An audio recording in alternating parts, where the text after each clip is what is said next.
pengajian yang akan dilangsungkan. Baiklah, saya membacakan susunan acara. Acara pertama dari pembukaan, acara kedua penyampaian kepala sekolah, acara ketiga tanya jawab, acara keempat penutup. Saya langsung saja dalam acara pembukaan.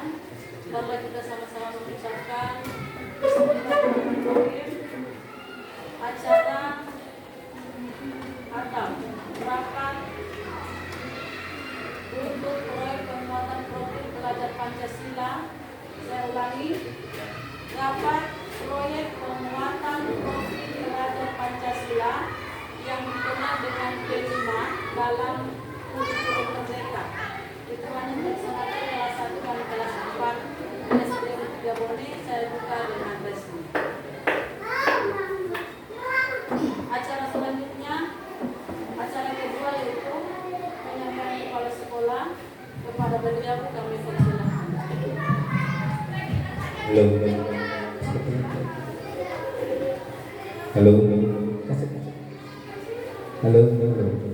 Ya. Assalamualaikum warahmatullahi wabarakatuh. Waalaikumsalam warahmatullahi wabarakatuh. Yang saya hormati staf Dewan Guru dan dari semua adalah orang tua siswa dari kelas 1 dan kelas 4 yang sempat hadir hari ini. Pertama-tama marilah kita sama-sama memanjatkan syukur kepada Allah Subhanahu wa taala karena dengan izin dan kuasanya kita hari ini masih bertemu di dalam suatu acara, yakni rapat pembahasan tentang persiapan P5 dan juga sosialisasi tentang kurikulum merdeka. Selawat serta salam apabila kita haturkan kepada bimbingan kita Nabi besar Muhammad SAW. Semoga rahmat akan tetap tercurah kepada beliau dan insya Allah syafaatnya akan sampai kepada kita semua yang hadir di tempat ini. Amin. Baik Bapak dan Ibu, pertama-tama saya mengucapkan ucapan terima kasih kepada kepada ibu-ibu yang hadir hari ini memenuhi undangan kami yang kemarin kami edarkan melalui anak daripada ibu-ibu, dan alhamdulillah tadi sudah setelah kami cek sudah ada sebagian besar kelas 1 yang orang tua dari kelas 1 yang hadir, dan kelas 4 juga orang tuanya sudah sebagian besar juga hadir. Tetapi untuk lebih memastikan kembali, mana dokter hadir itu? Sudah ya? Ya, untuk lebih memastikan kembali, saya akan cross check satu persatu nama dari orang tua. Sudah semua? Semua sudah pada hadir? Belum ya? Diperkirakan itu kalau orang tuanya itu tidak punya 2 anak kelas 1 atau kelas 4, berarti orang tua itu akan hadir di tempat ini sejumlah 12 tambah 14 26 orang tua dan sekarang 25. Oh iya, berarti 25 orang tua, dan sekarang dalam daftar hadir tersebut itu sudah ada 16 orang. Sekarang sudah 17 orang, berarti sudah terpenuhinya persyaratan kita dalam mengadakan rapat. Karena syarat terpenuhnya kita mengadakan rapat itu apabila jumlahnya itu melebihi dari sebagiannya. Berikut, sebelum kita akan masuk pada pembahasan inti dalam pertemuan kita kali ini, perlu saya sampaikan juga kepada ibu-ibu ataupun orang tua siswa yang hari ini hadir kelas 1 dan kelas 4, bahwasanya kita sekarang ini sudah memasuki di kurikulum baru. Yang kemarin mungkin ibu-ibu tahu kurikulum apa yang diterapkan di sekolah kita. Kurikulum K13. Terima kasih. Berarti ini juga patut perlu diketahui oleh ibu-ibu karena sebagai bentuk partisipasi kita itu salah satunya adalah tahu bahwa anak kita itu yang pertama belajar di sekolah itu menerapkan kurikulum apa dulu. Jangan dulu bertanya lebih jauh, tetapi yang pertama kita tahu dulu apakah apa yang anak-anak ikuti atau kurikulum apa yang anak-anak ikuti di sekolah di SD 3 Boleh. Jadi perlu kami sampaikan bahwa kita di tahun ini bukan hanya di SD 3 Boleh, hampir sebagian besar kecuali ada 1-2 sekolah yang belum menerapkan kurikulum merdeka. Dan kita khususnya SD 3 Boleh itu menerapkan 2 kurikulum. Yang pertama adalah kurikulum K13 dan yang kedua adalah kurikulum merdeka. Ada mungkin yang bertanya-tanya apa itu kurikulum merdeka dan apa itu kurikulum K13. Kalau kurikulum K13 itu identik dengan buku tema, ya. Jadi buku tema yang ibu-ibu lihat kemarin di siswa di anak-anak ibu itu adalah buku yang disesuaikan dengan K13 dan pembelajarannya itu seperti yang terurai pada buku tema tersebut. Seperti itu model pembelajarannya.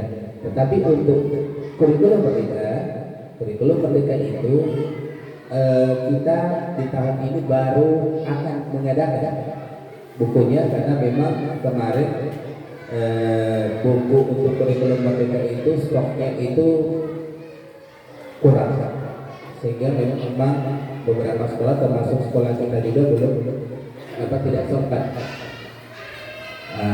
sempat mengadakan buku tersebut dan baru dianggarkan juga. Dan insya Allah di tahun ini kita akan mendapatkan buku kurikulum merdeka. Nah, seperti apa pembelajaran untuk kurikulum merdeka itu nanti di kelas 1 itu ini juga dia sudah masuk sedikit pada kelas 1 kurikulum merdeka. Di kelas 1 itu ada satu mata pelajaran yang berubah, yaitu PPKN. PPKN itu kalau di kelas 1 itu sudah pendidikan Pancasila, dan kelas 4 seperti itu di kurikulum merdeka itu tidak ada lagi mengenal PPKN, pendidikan Pancasila dan keluarga negara tidak ada lagi. Itu sudah diganti namanya, sudah menjadi pendidikan Pancasila. Kemudian apalagi yang berbeda antara kurikulum yang K13 dengan kurikulum merdeka selain pada pelajarannya itu satu mata pelajaran sudah berubah. Kemudian ada lagi yang kedua, tapi itu tidak ada di kelas 1. Itu hanya ada di kelas tinggi, yaitu kelas 4, 5, dan 6. Tetapi yang baru menerapkan di sekolah kita itu baru kelas 1 dan kelas 4, karena ini akan bertahap. Tahun ini baru kelas 1, 4, 2 tahun kemudian baru dulu ditambah lagi dengan 2 dengan 5. 3 tahun kemudian baru itu sudah keseluruhan kelas itu menerapkan K13. Nah, untuk kelas tinggi mata pelajaran yang berubah selain dari pendidikan Pancasila, ada lagi satu mata pelajaran yang berubah, yaitu IPAS. Mungkin ibu-ibu baru hari ini mendengar mata pelajaran IPAS. Ada yang tahu apa itu IPAS? Ya, IPAS itu adalah gabungan dari dua mata pelajaran ilmu pengetahuan alam dan ilmu pengetahuan sosial, sehingga digabung jadi ilmu pengetahuan alam dan sosial. Tetapi kita mungkin berarti itu juga gabungan dari materi IPA dan IPS. Iya, saya rasa tidak hanya berubah di namanya materinya pun, bahkan itu diperbaharui ataupun dirubah juga seperti itu. Jadi di kelas 4 itu ada IPAS. Kemudian ada lagi yang berbeda dalam kurikulum merdeka. Ini yang kelas 1-4 yang menerapkan kurikulum merdeka. Sebenarnya rapat ini kita akan adakan di awal-awal tahun sih sebenarnya. Rapat ini seharusnya atau seyogyanya itu dilaksanakan di awal tahun untuk supaya anak-anak kita, orang tua juga tahu bahwa apa yang akan dilakukan ketika anak itu sudah berada di kelas tersebut, berada di kelas 1 ataupun di kelas 4. Nah, tetapi tidak apalah, kami siasati yang tidak juga seharusnya ya. Kami siasati untuk pelaksanaan P5 ini. P5 ini sebelum saya masuk ke P5, apa itu P5 dulu? P5 itu adalah, ini saya sedikit menjelaskan ya, tidak apa-apa. P5 itu adalah proyek penguatan profil pelajar Pancasila. Apa itu P5? Proyek penguatan profil pelajar Pancasila. Sehingga kalau disingkat itu menjadi P5. Nah, apa sih P5? P5 itu adalah merupakan salah satu dalam kurikulum ya yang menguatkan tentang pelajar Pancasila. Nah, jadi diharapkan siswa-siswa kita ini tidak kayak dulu ya, kalau di K13 itu ya mungkin yang lebih dikuatkan itu hanyalah pengetahuan, keterampilan. Ada sih karakter. Kalau pada K13 dulu ada juga penilaian karakter, tetapi lebih dikuatkan lagi pada kurikulum merdeka. Kalau di kurikulum merdeka itu ada 3 yang harus dikuatkan pada siswa tersebut. Yang pertama adalah pengetahuannya daripada anak kita itu akan dikuatkan melalui kegiatan yang disebut dengan intrakurikuler. Kegiatan intrakurikuler itu adalah salah satu kegiatan yang menguatkan pengetahuan dan keterampilan, termasuk keterampilan juga, keterampilan daripada anak tersebut. Nah, apa itu intrakurikuler? Yaitu adalah kegiatan mengajar guru atau kegiatan belajar siswa yang mengikuti kurikulum seperti apa? Yaitu mata pelajaran matematika, pendidikan Pancasila, IPAS, semua mata pelajaran yang mereka ikuti itu masuk dalam yang disebut dengan kegiatan intra. Jadi mereka belajar di sekolah, di kelas, dengan mempelajari semua mata pelajaran yang ada di kelas tersebut, itu baru mereka itu mengikuti kegiatan intra. Ada lagi yang harus mereka lakukan di luar daripada mata pelajaran tersebut. Jadi selain mereka mempelajari beberapa mata pelajaran yang ada di kelas, mereka juga harus mengikuti yang disebut dengan P5. P5 itu adalah merupakan salah satu jenis kegiatan yang di bidang kokurikuler. Ya, di bidang kokurikuler. Jadi P5 itu masuk pada kokurikuler. Apa saja dimensi? Nah ini, kalau pada P5 itu berarti sudah ada dimensi yang dinilai pada P5 tersebut. Itu sebenarnya P5 itu nilai-nilai yang dikuatkan itu adalah nilai-nilai daripada Pancasila, ketuhanan yang Maha Esa, kemanusiaan yang adil dan beradab, persatuan, kerakyatan dan keadilan. Itu termuat pada P5. Tetapi itu diperluas lagi makna daripada P5, bukan hanya sekedar menguatkan yang ada pada Pancasila, tetapi lebih luas daripada itu. P5 yang pertama apa yang dikuatkan pada siswa tersebut, yaitu adalah sikap ataupun sifat daripada anak, yaitu tentang beriman dan bertakwa kepada Tuhan yang Maha Esa. Nah, beriman dan bertakwa kepada Tuhan yang Maha Esa ini itu dikuatkan pada siswa. Oleh karena itu, untuk dapat menguatkan perilaku siswa yang beriman,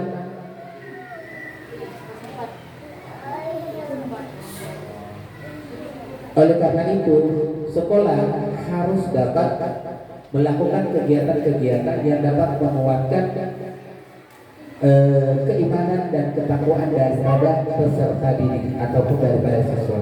Makanya kemarin kita beberapa kegiatan yang kami anggap menguatkan keimanan dan ketakwaan daripada peserta didik adalah yang pertama melaksanakan sholat berjamaah, sholat duha, Kemudian yang kedua kemarin juga kita mengumpulkan donasi untuk Palestina. Baru juga ada kegiatan rutin setiap hari Jumat itu infak.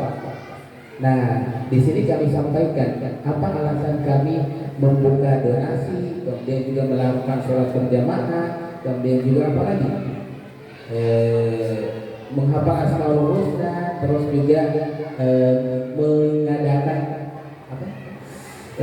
Infak setiap hari Jumat itu karena tujuannya adalah untuk menguatkan keimanan, ketakwaan kepada Tuhan Yang Maha Esa pada siswa tersebut. Itu yang kami harapkan. Nah, jadi sekolah itu bukan hanya mentransfer ilmu terus, bukan hanya matematika saja yang diajarkan dalam bentuk angka, bukan hanya sekedar bahasa yang seperti mereka bisa bicara, tidak, tetapi mereka bisa menerapkan nilai-nilai Pancasila ataupun profil pelajar Pancasila itu dalam kehidupan sehari-hari. Itu baru poin tentang beriman dan bertakwa kepada Tuhan Yang Maha Esa. Kemudian poin yang kedua, ada dimensi yang kedua dalam profil P5, yaitu berkebinekaan global. Yang kita tahu Bhinneka Tunggal Ika, ya kan ibu-ibu ya. Bhinneka Tunggal Ika itu berarti berbeda-beda tetap satu. Kalau Bhinneka Tunggal Ika itu berarti itu hanya berlaku di Indonesia, keragaman yang di Indonesia. Tetapi kalau berkebinekaan global, kita bukan hanya sekedar menghargai budaya yang ada di negeri kita, tetapi juga kita menghargai budaya yang ada di dunia, termasuk agama. Itu maksud daripada berkebinekaan global. Jadi sudah secara menyeluruh, bukan lagi Bhinneka Tunggal Ika yang hanya berlaku di Indonesia saja. Nah, sekarang pertanyaan saya kepada ibu-ibu, apakah ibu-ibu memperhatikan perilaku anak di rumah? Dari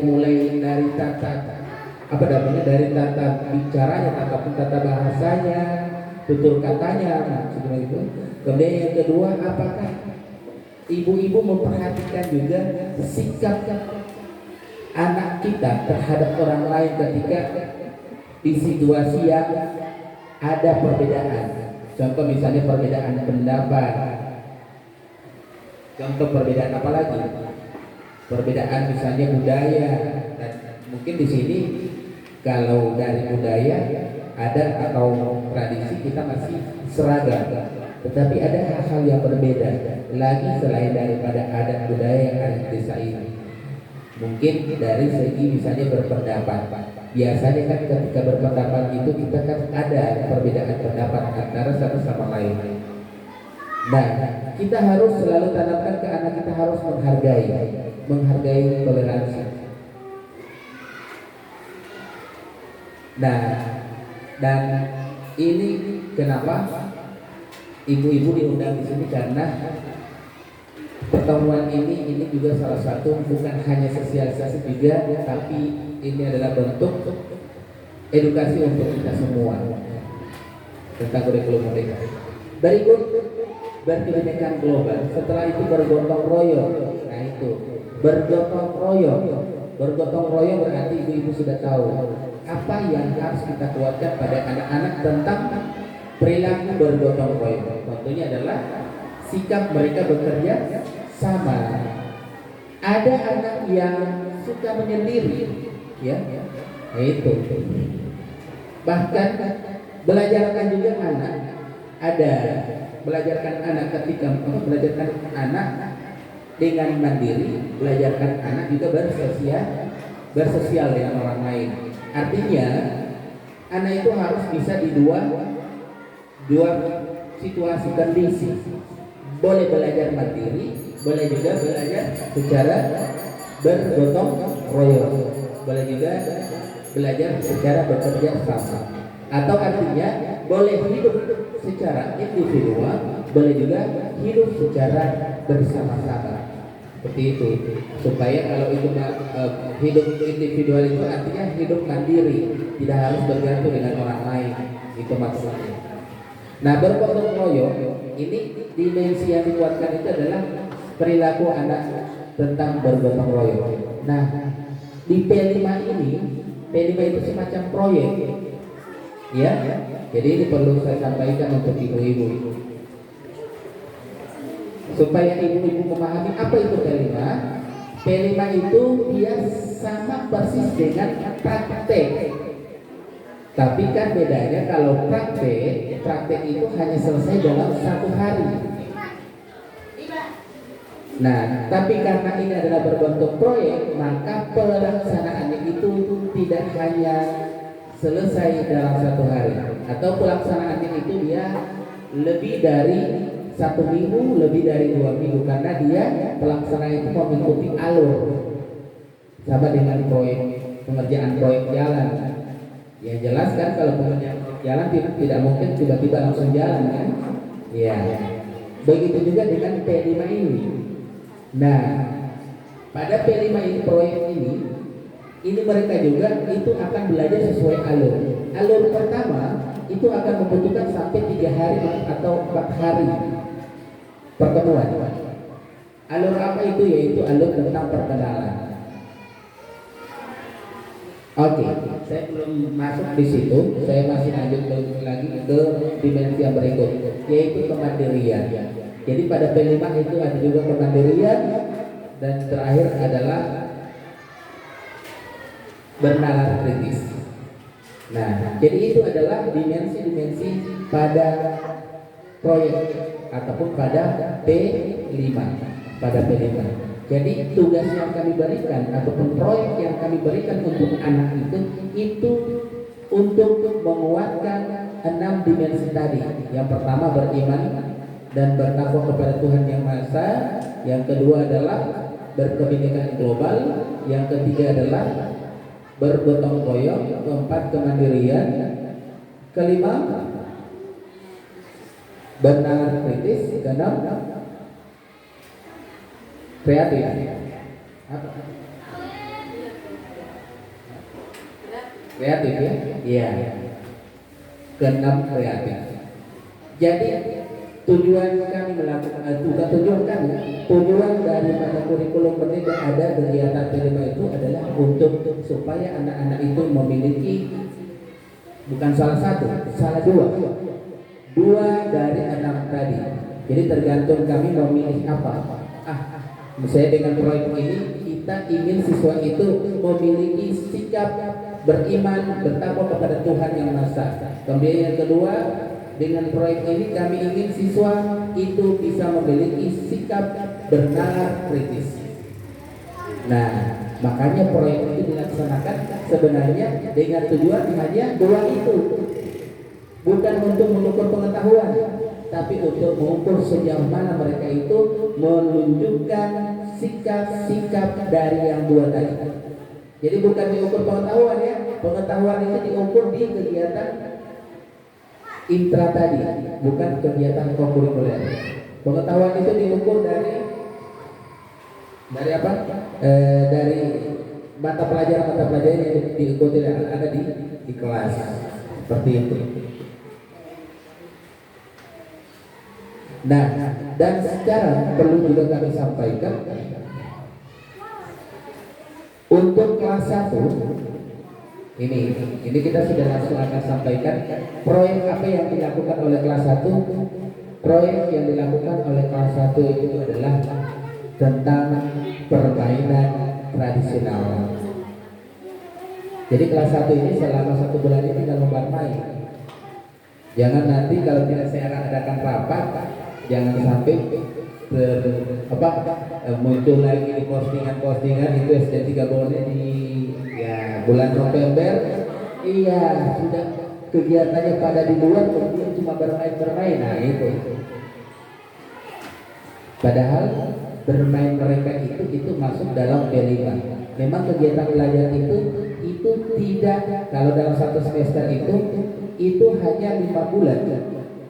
Itu bahkan hanya 4 bulan. Itu digunakan untuk kegiatan intra, proses belajar mengajar. Setelah itu kegiatan di luar, yaitu proyek. Jadi tidak semua full diisi dengan kegiatan belajar mengajar, tidak, ataupun kegiatan tatap muka belajar di dalam kelas. Tapi setelah itu sekitar 1 bulan lebih itu mereka akan melakukan ataupun melaksanakan yang disebut dengan proyek. Ada proyek dalam 1 bulan. Dan khusus untuk kelas 1 proyek yang diambil adalah permainan. Apakah langsung tiba-tiba bermain? Kalau cuma langsung tiba-tiba bermain selesai, hanya 2 hari sudah cukup. Tapi itu ada prosesnya. Makanya bagaimana permainan itu, walaupun hanya dengan materi permainan, itu kita harus buat dalam bentuk proyek. Yang dimulai dari yang pertama perkenalan. Siswa akan diperkenalkan tentang permainan tradisional hari pertama, hari kedua, hari ketiga. Setelah itu kontekstual. Siswa itu akan diajak keluar dan bertemu langsung dengan narasumber. Nah, jadi di sini siapa tahu mungkin ada orang tua yang bisa jadi narasumber tentang permainan tradisional. Wah, jadi di proyek ini tidak hanya guru yang menjadi narasumber, tidak hanya guru yang bisa menjadi pengajar, tapi boleh juga orang tua yang penting orang tersebut itu atau orang tua tersebut itu memiliki kapasitas ataupun kemampuan di bidang yang diampuhnya. Kalau permainan tradisional saya rasa mungkin orang tua dari siswa lebih paham dari kita yang mungkin sudah mulai jarang bermain tentang permainan tradisional. Kira-kira di sini ibu-ibu mana yang pernah waktu masih kecilnya bermain atau bermain permainan tradisional? Ibu pernah waktu masih kecil? Bapak lo ibu ya. Itu penghilangan itu sebagai narasumber agar supaya bisa menjelaskan ke anak-anak permainan tradisional Gorontalo khususnya. Tetapi untuk kita sudah tentukan permainan yang kita angkat itu adalah tengge-tengge dengan ingram batok kelapa. Iya, sebenarnya kalau pada saat penyusunan proyek itu kita masih sempat-sempatnya buat kelapa seperti ini. Kita masih bisa menggagas apa sih yang akan kita angkat untuk kelas 1. Hanya saja waktu kita sudah tidak cukup karena harus selesai bulan ini. Baru yang kedua untuk mengundang orang tua kalau mulai dari awal, ya mungkin orang tua akan capek juga ya. Insya Allah tidak capek ya. Ya. Memang sekarang kurikulum mereka sebagai penanda bahwa bahwa sekolah itu melaksanakan kurikulum mereka adalah dengan banyaknya kegiatan pelibatan orang tua di sekolah itu.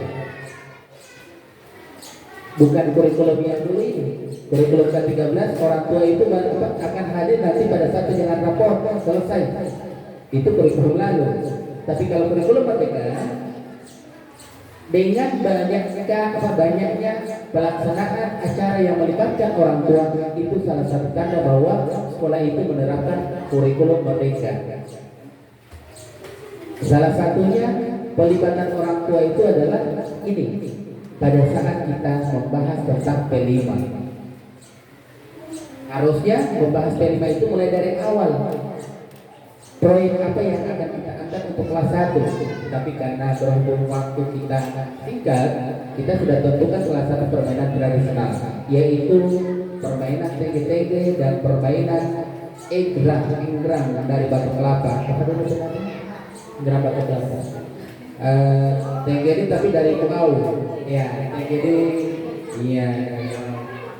Tege di Buau. Nah, kemudian yang buat itu siapa? Tidak guru, ya. Kalau tege-tege muali kebutuhan lo guru, tapi anu tege di lo Buau, tidak boleh langsung sama beli kamar yang jadi, tidak boleh. Dari situlah anak diajarkan apakah bisa bekerja sama dengan orang tuanya. Baru yang berikut orang tuanya juga di situ diajarkan apakah bisa bekerja sama dengan anaknya. Madu dulu tapi tidak ukur oleh putih. Artinya sejauh mana orang tua ikut berpartisipasi dalam kurikulum. Insya Allah ini akan dapat merubah pendidikan ke depan. Kalau dulu mungkin tidak terlalu banyak melibatkan orang tua. Mungkin pelibatan orang tua hanya pada saat penyerahan rapor. Yang kedua, mungkin ada sih beberapa orang tua yang masih menanyakan tentang kondisi anak ketika berada di sekolah. Ada PR tidak? Masih ada, walaupun jarang. Donggo itu di pulang kamar dari kerja mungkin sejam 4 sore. Lepas itu mau lihu mau tubuh selesai sudah doa istirahat. Anak-anak yang penting aman main HP selesai. Penting sehat umur panjang selesai. Orang tua selesai. Ya, insya Allah ya orang tuanya diberikan kemudahan untuk mengurus anaknya demi untuk kepentingan pendidikan anaknya. Saya harap generasi-generasi yang ada di sekolah ini termasuk anak-anak ibu itu akan diberikan kemudahan untuk dalam mencapai cita-cita. Amin ya. Amin. Karena saya ingin melihat kami guru bukan saya. Sebenarnya kesuksesan guru itu terletak pada kesuksesan siswa dan kebahagiaan guru ketika melihat siswanya itu berhasil. Makanya kenapa kalau ada siswa yang tidak mau sekolah, ada siswa yang susah diatur, kalau mau dipikir sih sebenarnya kalau cuma kita mau pikir, buat apa ngapain ngurusin anak orang lain. Tapi ya rasa keterpanggilan kita sebagai guru tidak ingin siswa itu mereka jatuh terperosok ke perbuatan yang salah, jadi kami tetap perhatian. Makanya ketika kalau misalnya terjadi hal-hal yang mungkin dianggap oleh orang tua itu adalah kekerasan, kami di sini di SD 3 Bone itu tidak akan melakukan kekerasan, ya. Paling teguran ada, nasihat ada. Tapi kalau kami sampaikan, anak-anak sekarang itu mau tegur itu menangis, menasihati itu menangis. Jadi kan jangan sampai mereka pulang dari sekolah dengan kondisi sudah menangis. Orang tua yang mungkin langsung emosi tiba-tiba langsung menuju ke sekolah atau ya, yang khawatirnya begitu langsung menyerang guru, karena sekarang banyak kasus-kasus penyerangan guru. Ini saya tidak menyampaikan jangan sampai jadi satu inspirasi buat ibu-ibu, malah jadi salah satu petunjuk buat ibu-ibu. Dapat kita berusaha tahu kemarin kalau ada kasus begini orang tua harus begini ya. Ini sengaja saya sampaikan memang kenapa guru sekarang dilema. Mau tidak urus anak di sekolah, tidak perhatian juga bagaimana kita sebagai guru. Tapi ketika kita menasihati, menegur siswa, kadang-kadang ketemu dengan siswa yang tidak boleh dinasihati, tidak gampang, tidak boleh ditegur, langsung menangis. Ada kalanya kan ada orang tua yang datang langsung menegur guru. Ya, insya Allah di SD 3 Bone tidak ada seperti itu. Kemarin ada kasus ini perlu saya sampaikan juga. Ada orang tua yang tiba-tiba marah-marah di sekolah. Soalnya tidak ada di sini ya, tapi juga jangan disampaikan di sana. Ada orang tua yang marah-marah di sekolah. Itu karena apa? Karena ada siswa yang katanya dari SD 3 Bone itu dianggap bukan dianggap, diduga mencuri kelapa.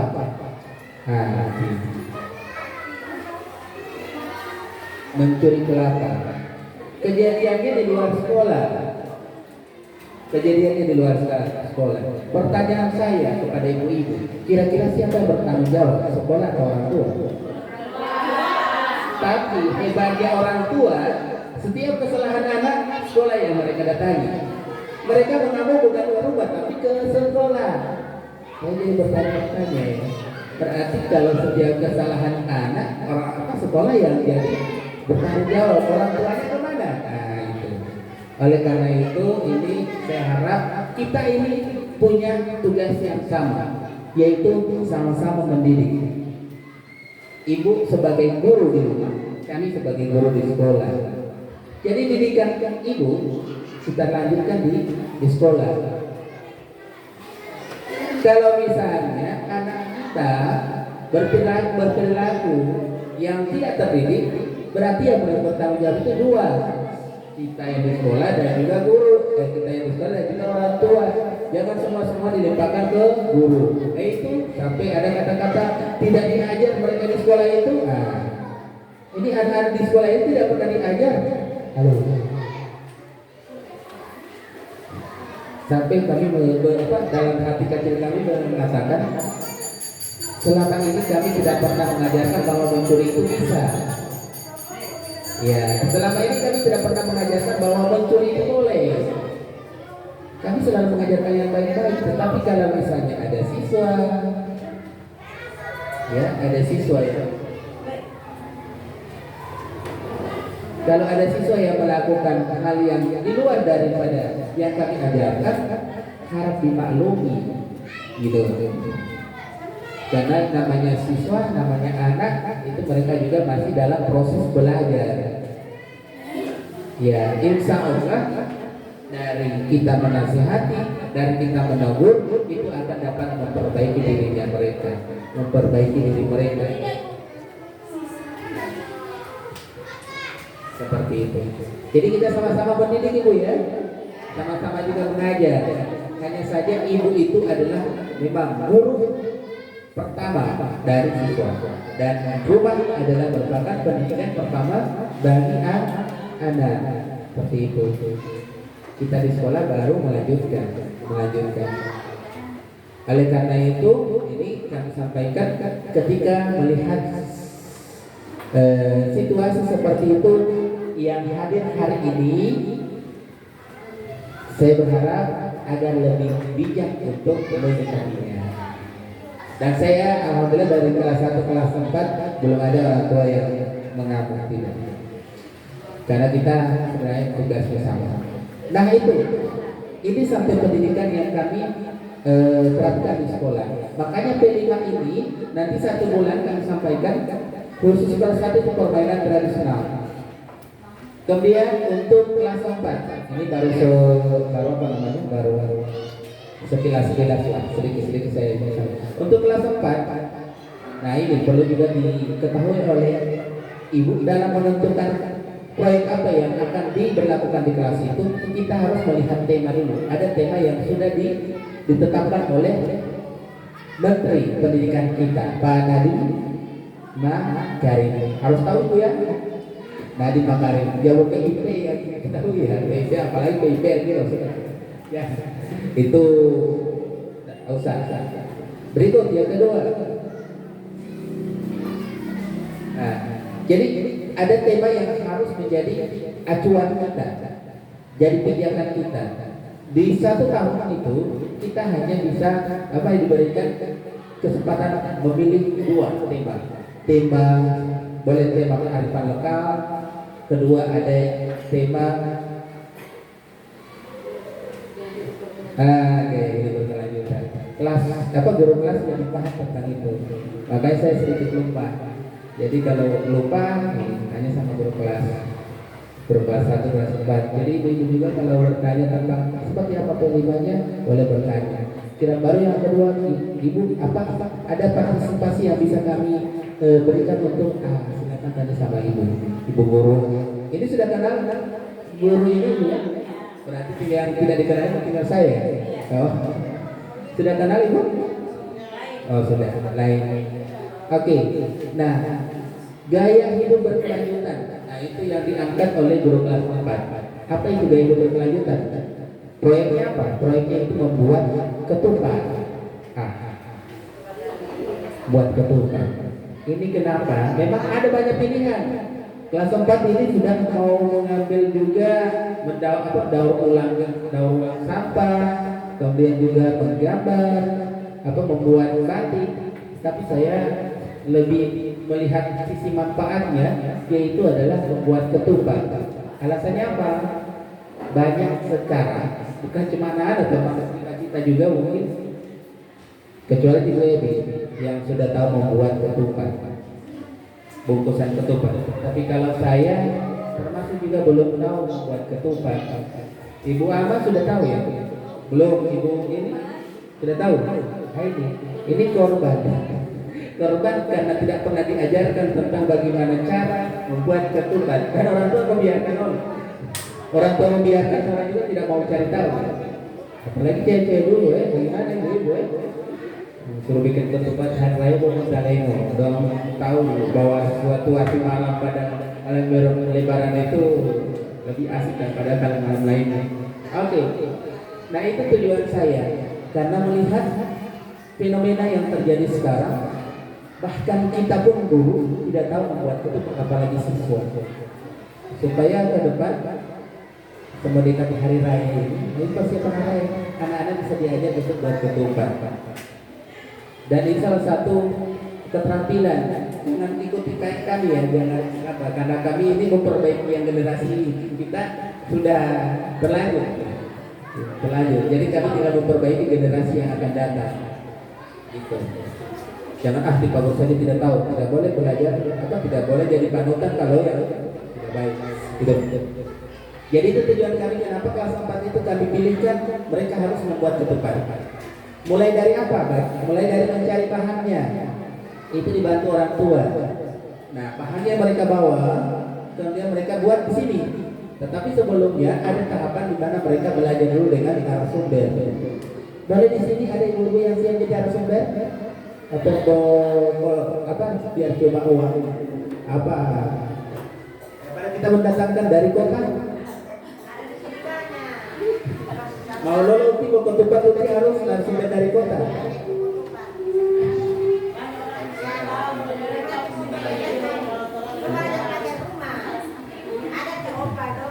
Ada ibu ya, tapi ibu tahu. Ibu tahu. Ini juga tahu. Ketupat tahu. Oh bungkus tidak tahu. Bungkus bungkus parah arbo. Kalau ibu tahu bungkus. Berarti sudah bukan zamannya kan, berarti sudah mulai hilang belajar ketupat buat hari ini. Kalau orang tua ibu tahu. Oh berarti opa-opa. Nah, berarti kesempatan ini kita belajar. Dari kesempatan ini, kalau ada yang mungkin mau datangkan ini, sama-sama kita belajar dampingi anak. Boleh? Termasuk pasti orang yang belajar ya. Umur anak, butuh itu hari ketupat, jam tetap butuh. Itu. Boleh salah orang tua yang bikin ketupat. Berasa. Berasa dia bukan lagi ya.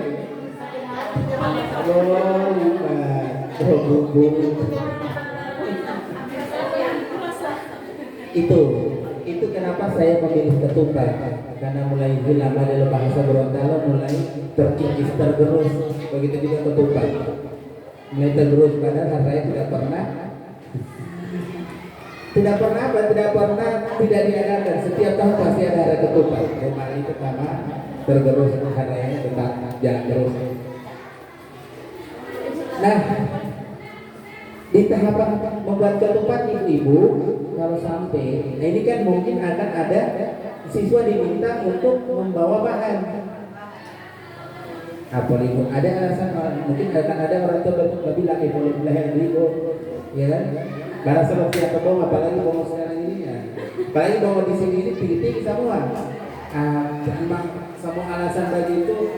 Orang ini sampai bikin itu karena ada beberapa yang dimunculkan oleh kami cuma karena kendala karena tidak ada bahan. Awalnya mau buat tikar. Nah ini Bu Emi, dia sarankan buat tikar, gagal. Supaya kan lapan pembataro pada saat kita mau sholat duha. Jadi semua suruh pegang ukuran 1 meter itu di bawah mereka pada saat setiap sholat duha. Kamu balas di lapangan di halaman dan ternyata ya PA dia akhirnya kalau kewalian tuh katuk boleh diapel kok nah itu boleh anpon dia apel boleh susah ya dengan beras karena nanti Pohutwolo ketupat ini sampai jadi dia membungkusan sampai jadi sebenarnya intinya itu cuma di bungkusannya cuma tidak rasanya kurang kalau mereka hanya dibelajarkan tentang hanya membuat tapi tidak sampai selesai. Nah, pada saat itu ibu silakan datang. Yang mengolah ibu-ibu itu mau datang mengawal ini tidak nanti harus jangan sampai malu dianggap harapan kalau sholat itu mau hilang atau bukan. Tidak. Justru kan saya sudah bilang di kurikulum mereka itu, penanda kurikulum mereka itu adalah dengan banyak orang tua sudah dilibatkan dalam setiap proses pembelajaran. Anu ulun ya muali jadi guru mengajari akan kami berikan kesempatan untuk mengajar, yang penting bisa gitu kurikulum mereka. Iya, oke. Jadi tahapannya itu pertama guru itu akan memaparkan materi secara umum tentang apa itu ketupat. Kemudian itu 3 hari atau 4 hari pertemuan itu baru materi di kelas. 4 hari berikutnya mereka itu sudah keluar akan mendatangi narasumber. Di sana mereka akan belajar mulai dari bahan apa, pemilihan bahan itu narasumber yang akan memberitahukan ini bahan yang akan seperti ini, bahan yang bagus untuk dijadikan bahan untuk pembuatan ketupat sampai membuat di sana. Jadi mereka sudah praktek di sana, tapi itu baru praktek singkat. Nanti pada tahap aksi itu yang 4 hari pertemuan juga, 4 hari pertemuan juga, tahap aksi 4 hari pertemuan juga, itu mereka juga akan di situ di tahap aksi itu mereka baru akan membuat di sekolah. Mereka baru akan membuat ya pertemuan ke-9 sampai 12 mereka akan membuat di sekolah.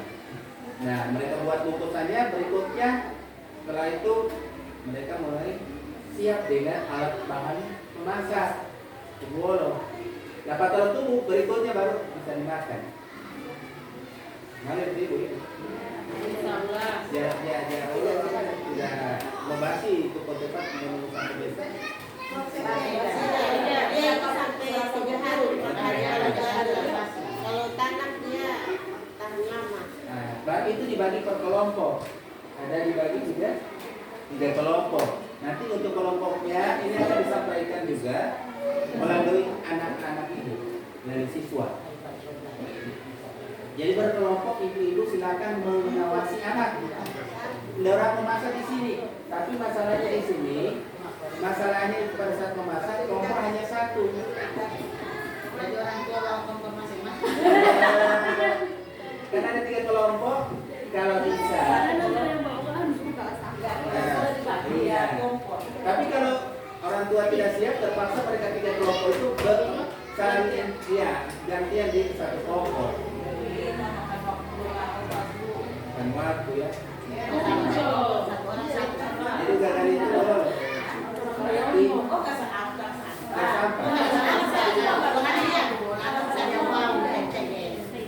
berarti kalau saya gas nanti.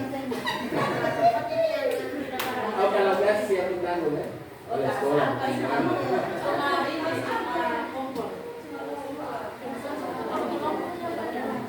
Ya.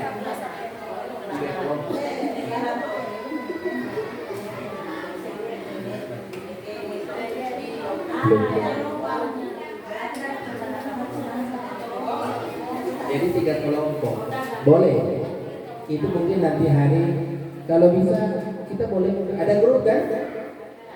Oke, bagus. Jadi tidak apalah saling komunikasi dengan guru kelas. Walau apa saja yang ditanya silakan komunikasi guru kelas 1, guru kelas 4. Ada mungkin yang belum tergabung ibu? Tidak apa? HP. Gara-gara HP. Ada HP, tapi belum masuk gitu. Ya, minta untuk digabungkan. Nanti Ibu Ebi yang akan tambahkan. Karena kita sekarang kalau bisa rapat itu kita bisa sampaikan lewat itu. Kalau tidak memungkinkan diundang, sebenarnya kan kita butuh. Sebenarnya rapat ini sudah langsung boleh diadakan hari Senin. Ya, tinggal penyampaian lewat. Tapi biasanya kalau disampaikan melalui WA, ada banyak yang terberatan. Saya semua langsung buatkan dalam bentuk tertulis. Begitu, alhamdulillah sudah sebagian besar yang hadir hari ini. Nah, kira-kira sampai di sini sudah jelas tentang P5? Ya, sudah jelas. Jadi berbagi pembelajaran tidak ada lagi pembelajaran di kelas. Pembelajaran di kelas itu tinggal hanya pemaparan tentang proyek mereka. Dan yang diukur bukan pengetahuan mereka, tapi diukur itu adalah tadi 6 dimensi tadi. Perilaku bergotong royong mereka, perilaku apalagi kemandirian mereka tergantung dari dimensi apa yang diangkat oleh guru kelas pada saat melakukan proyek tersebut. Berarti sudah jelas untuk ketupat. Jelas.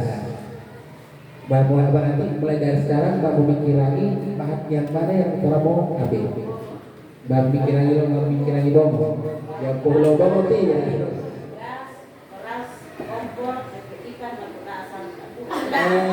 Sederhana saja. Baru kalau bisa hari terakhir pengalaman itu kita bisa orang tua bisa ambil supaya kita sama-sama menikmati apa yang dibawa teman-teman lolor lah gitu loh anak-anak ada beker ya nggak itu Pak atau loh kalau bawa teman-teman tuh loh anak-anak ada beker insya Allah ya yang penting barang bisa kerjasama gitu tidak perlu harus hasilnya bagus. Kemudian yang kelas 1 ini tidak sampai selesai. Nah, kelas 1 tunggu dulu. Ketupat siapa yang mau jadi narasumber yang ada di sini? Kelas 4 masih. Ibu boleh untuk ketupat. Nanti kita datang ke rumahnya ibu. Di mana rumahnya ibu? Ya betul di sini ya. Boleh itu. Iya. Nanti boleh ibu ya, boleh dimasukkan. Insya Allah kelas 4 nanti kita akan arahkan ke sana. Didampingi oleh guru, ya. Didampingi oleh guru. Ya, ibu. Ya.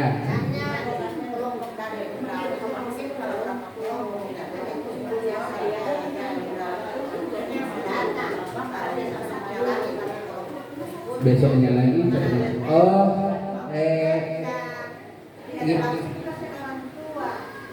makanya kita butuh narasumber itu tidak boleh hanya satu, harus lebih dari satu karena waktu dalam cara membuat itu hanya 4 hari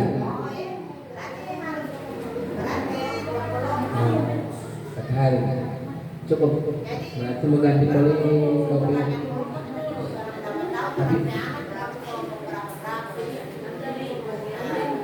tapi masalahnya kalau misalnya satu hari satu kelompok berarti kelompok lain kan tidak melakukan kegiatan apa-apa kan?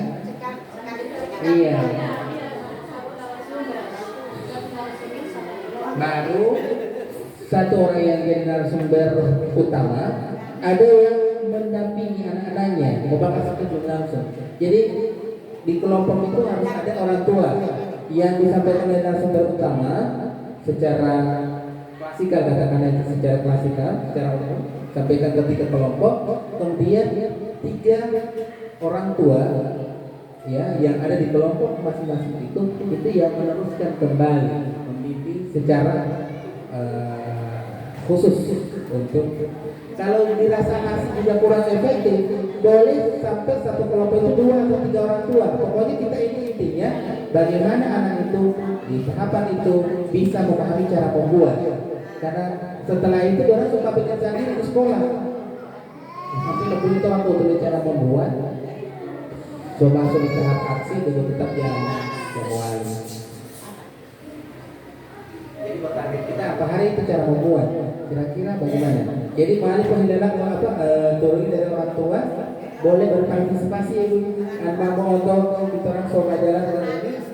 Nah, nanti juga ibu Alma kasih tahu bahwa kelompok kelas 4 sudah akan melakukan kunjungan ke narasumber. Jadi siapa saja orang tua yang mau berpartisipasi, mengawasi, membimbing silakan. Kedua, mau kasih tahu begitu juga. Boleh bu? Boleh. Sudah jelas? 4 hari berikutnya sampai bikin di sekolah. Sudah jelas? Nanti juga akan Jadi kita komunikasi lewat WA ibu ya. 1 bulan bertiga. Setelah itu refleksi tindak lanjut, itu saya makan makan. Jadi duduk uti makan uti bahaya dalam uti mau jadi. Kita mulai nilainya itu betul. Oke, sudah. Lanjut. Saya rasa sudah jelas. Kelas 1 sudah. Kelas 1 itu cuma permainan tengah-tengah dengan ini. Jadi kalau mau sadia mau tinggal menyediakan tempurung. Baru dibuatkan biar nanti mereka yang buat.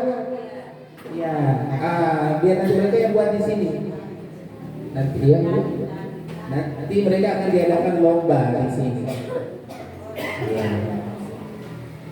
Cara membuat nanti ibu-ibu atau bapak-bapak, ya, suami-suami dari ibu yang akan mengerti.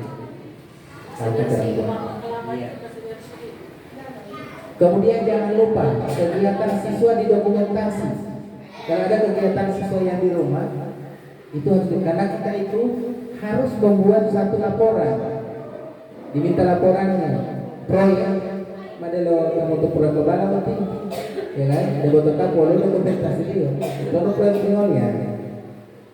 Termen 1 mesti harus sudah memasukkan laporannya. Ini juga dengan proyek ini. Ada laporan. Dokumentasi setiap kegiatan siswa ibu dalam bentuk video silakan, nanti saya akan minta. Itu nanti akan saya buatkan dalam satu dokumentasi untuk SD 3 boleh. Karena makanya ini kenapa saya ini saja kami dokumentasi, karena ini juga pemenuhan dokumentasi. Ini juga perlu disatukan dengan dokumentasi yang akan Anda lakukan dan ibu lakukan. Seperti itu. Sekarang sudah zamannya dokumentasi. Bahkan tanggal 18 ini kita akan ada lomba untuk membuat video dokumentasi. Nah itu untuk kelima ibu-ibu. Nah sekarang saya boleh tambah sedikit boleh ibu-ibu supaya satu kali jangan ngomong berapa berdua ketiga. Ini sebenarnya rapatnya ini menyampaikan ini harusnya bikin rapat sampai 5 kali, jadi untuk 1 kali ya.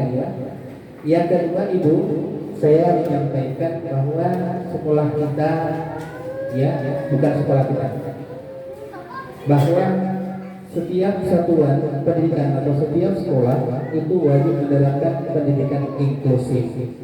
Nah ini ada mungkin yang bertanya-tanya apa itu inklusif. Nah inklusif itu muaranya adalah budaya positif. Artinya pendidikan inklusif yang diterapkan di sekolah itu akan berujung pada pembentukan budaya positif untuk siswa dan guru tersebut, bahkan orang tua. Budaya positif itu berarti budaya yang baik.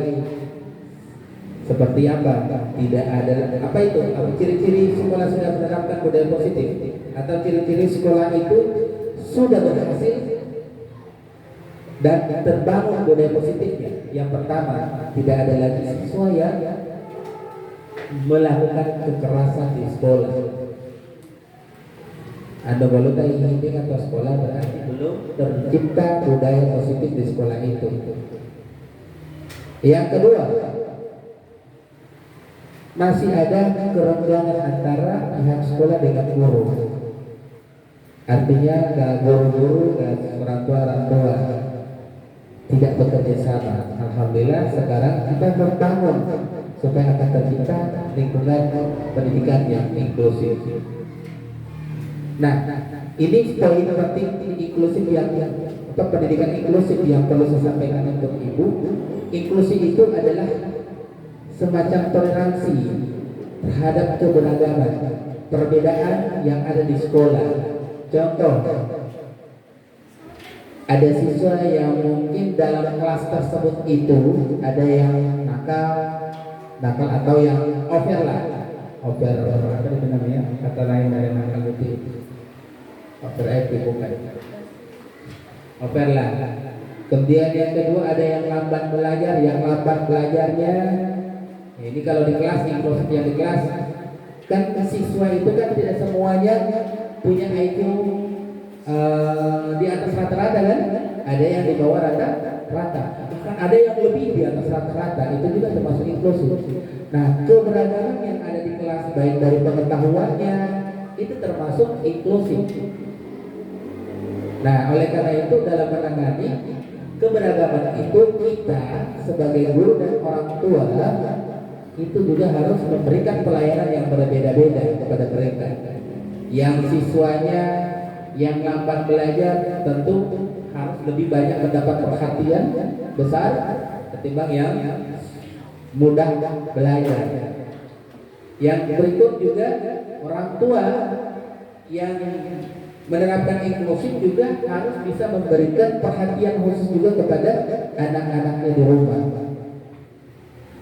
Berikut lagi perlu juga kita hindari adalah berkata-kata yang berlebihan kepada anak-anak kita. Insya Allah kita juga guru yang ada di sekolah juga akan berusaha untuk tidak berkata-kata yang berlebihan untuk siswa. Boleh kita tegur, tapi jangan menyinggung fisiknya, ya, menyinggung kekurangannya. Kita tegur pada apa yang salahnya saja, demi untuk kebaikan, bukan untuk menyinggung fisiknya. Nah, jadi di sekolah ini perlu kami sampaikan, kita harus sama-sama membangun pendidikan yang inklusif untuk anak dengan cara memberikan pelayanan-pelayanan yang positif untuk siswa dan juga memberikan perhatian yang khusus untuk siswa dengan juga memberikan edukasi untuk siswa dengan dan juga memperhatikan siswa-siswa perilaku siswa kita baik di sekolah ataupun di rumah. Usahakan jangan ada lagi perundungan, itu pertama. Kekerasan, kalau terjadi kekerasan yang terjadi di sekolah, boleh ibu-ibu laporkan kepada kita. Karena kita di sekolah sudah membentuk yang disebut dengan TP2K, Tim Penanganan Pencegahan Kekerasan. Itu silakan laporkan, boleh WA saya pribadi. Karena kemarin ada orang tua siswa datang, katanya sudah berulang-ulang kali anak ini melakukan kekerasan terhadap adiknya, bukan orang tua, tapi kakak. Dan kekerasan tersebut itu sudah berujung rasis. Ibu-ibu tahu rasis? Ya, sudah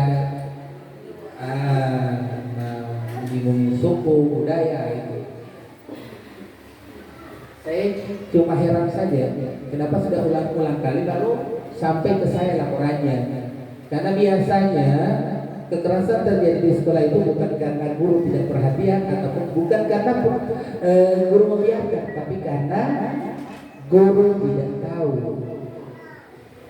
Ada kalanya mereka melakukan kejahatan atau kekerasan di luar pengetahuan guru, gak mau dorong kantin, nah itu kan. Kecuali semua ini ada CCTV, kita bisa bisa pantau. Nah itu ternyata baru juga ada pembulian, perundungan semacam membuli mental bang negara. Nah, bang negara ini kan sekarang kan kayak sudah membudaya di anak-anak. Bang negara nama orang tua, nah itu kan kayak budaya, baru ada kata-kata yang juga kayak sudah membudaya juga di anak-anak. Nah itu jangan dianggap itu hal biasa, walaupun itu sudah mulai terbiasa. Kita tetap jangan pernah benarkan, jangan sampai itu jadi budaya, dari kebiasaan menjadi kebudayaan. Mari dulu. Ya, mereka anggap itu orang cuma bilang itu bagus, padahal naluri kita mengatakan yang namanya kata-kata itu tidak benar. Itu. Jadi pantau terus perilaku daripada anak-anak ibu, dan apabila terjadi misalnya kekerasan fisik dan psikis pada anak ibu, itu laporkan kepada kita. Jangan posting di Facebook, media sosial, bukan menyelesaikan masalah, kalau memperpanjang masalah. Tahu juga yang dijatuhkan sekolah kita, nah itu kan yang rugi sekolah kita. Jadi pada dasarnya itu saya sangat sampaikan, kalau terjadi kekerasan itu bukan karena kami guru membiarkan, tapi karena itu terjadi tanpa sepengetahuan kami yang ada di sekolah. Jadi harap dimaklumi. Sedangkan pemuda wala olimo tobele ngerasa apalagi Pak satu orang guru itu ada 14 siswa.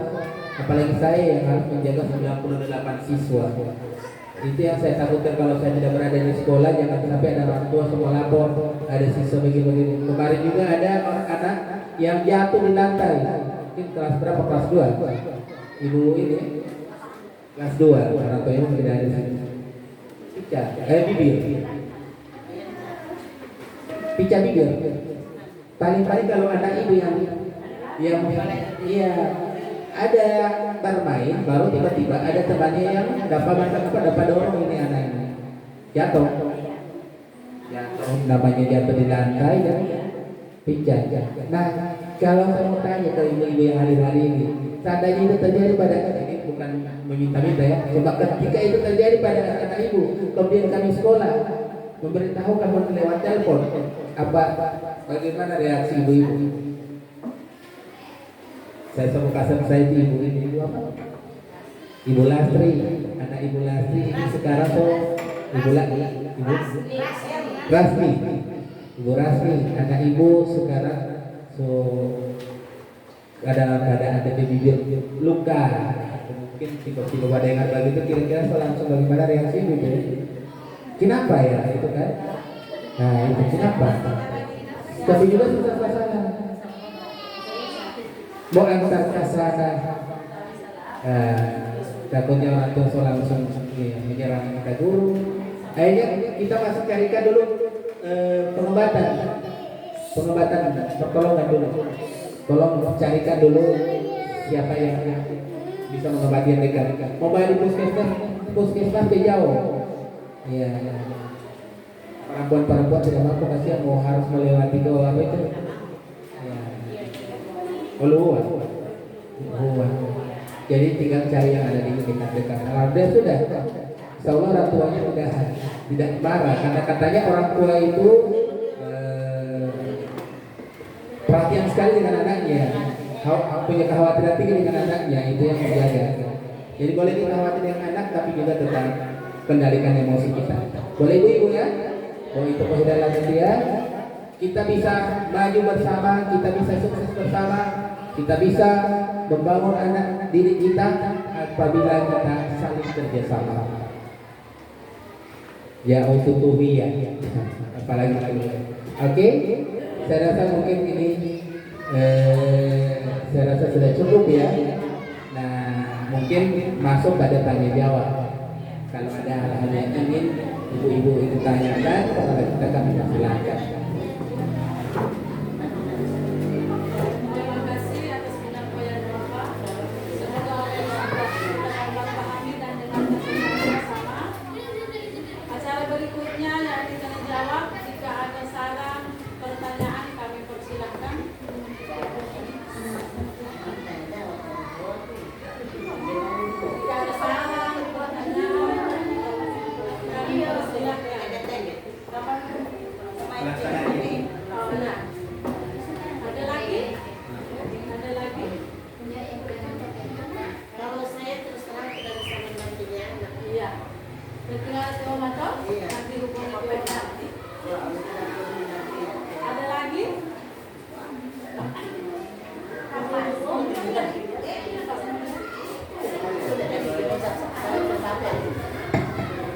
Terima kasih.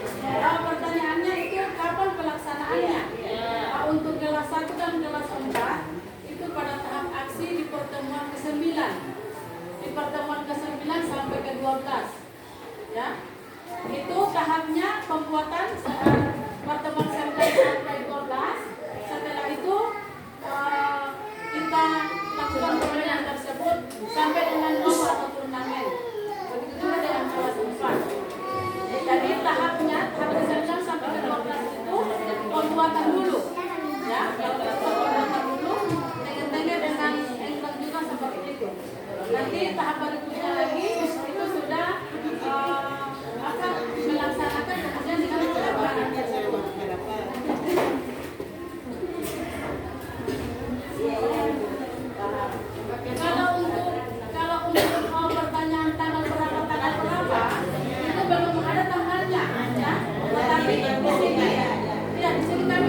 Jadi seperti yang disampaikan Bapak tadi, pertemuan pertama sampaikan baru pengenalan. Kemudian menggunakan narasumber, setelah itu melakukan pembuatan atau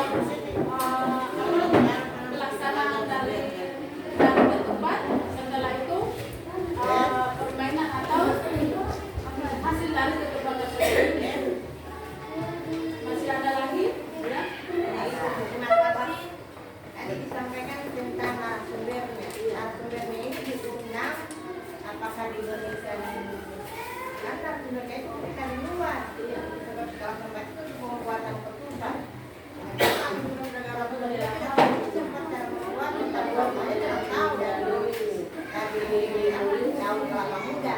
Tapi yang narasumbernya bagaimana orang muda orang tua yang mau narasumbernya atau sekolah. Terima kasih. Jadi Bang. Boleh kita selalu kelas 4. Berarti begini, kan ini masih jangka panjang. Iya. Berarti dari sekarang mereka sudah bisa dilatih sedikit. Iya, boleh. Latihan di rumah boleh. Kita sudah kerja tinggi. Pakai kita jadi gampang. Buat ini yang malam di pantai ada. Jadi itu saya sama saudara. Langsung pakai hati pada Yang dibuat daerah kita sudah pembuatan itu. Ya, untuk narasumber itu sedianya itu disiapkan oleh sekolah. Nah, oleh karena itu dengan hadirnya orang tua, satu dengan kelas 4 ini sekolah ini meminta informasi lah, kira-kira siapa yang bisa kita jadikan narasumber untuk pembuatan ketupat. Entah itu boleh dari orang tua sendiri, ini kan saudara dulu ini kan bisa jadi narasumber. Makanya saya tujuannya dari Rani itu. Nanti ya, supaya kita tidak lagi posisi mencari narasumber. Dan narasumber itu boleh narasumber lokal, orang tua siswa yang pasti dia memahami.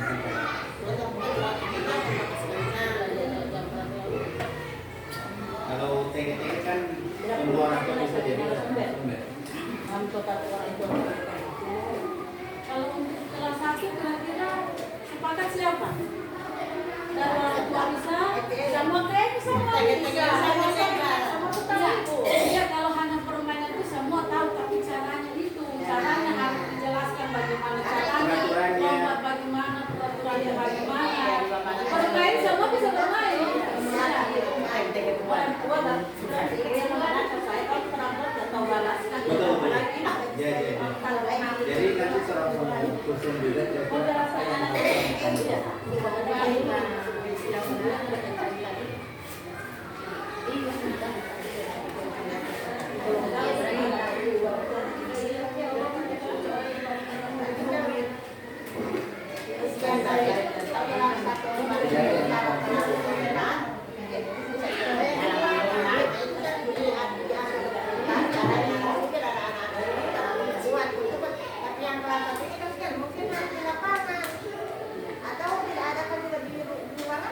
Yang